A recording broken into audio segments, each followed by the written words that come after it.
Hello guys, good morning. তোমরা কেমন আছো? আশা করছি ভালো আছো। আমিও খুব ভালো আছি। দেখো এখানে যেহেতু আমরা ছুটে যাচ্ছি, ভাত আর আলু পোস্ত করে নিয়েছি, খেয়ে দিয়ে আমরা বেরিয়ে যাবো। সেই জন্য এখানে কিচেনটাও সুন্দরভাবে পরিষ্কার করে নিয়েছি, ব্যাগপত্র সমস্ত কিছু গোছানো হয়ে গেছে, পুজোও হয়ে গেছে, তাকটাও গুছিয়ে নিয়েছি।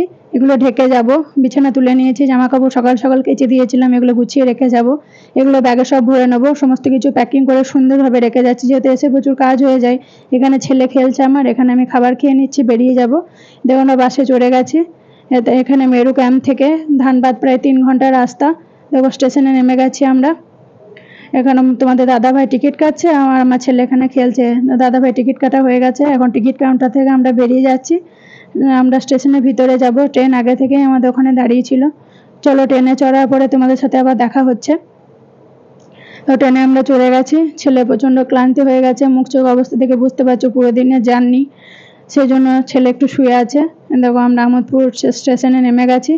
ধানবাদ থেকে আমোদপুর স্টেশন প্রায় 1 ঘন্টা 10-15 মিনিটের রাস্তা। তো চলো এখানে স্টেশন থেকে বাইরে যাই। ওখানে আমার শ্বশুরমশাই আমাদেরকে নিতে এসছে। আমার শ্বশুরমশাইকে দেখাচ্ছি তোমাদেরকে। দেখো এটা হচ্ছে আমার শ্বশুরমশাই। আমরা টোটোতে চড়ে গেছি, এখন বাড়ির দিকে যাচ্ছি। এখানে এটা হচ্ছে বিয়ের বাড়ি। বিয়ের বাড়িটা খুব সুন্দরভাবে সাজিয়েছে দেখো তোমরা।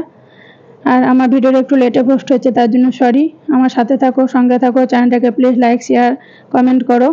আর চলো টাটা।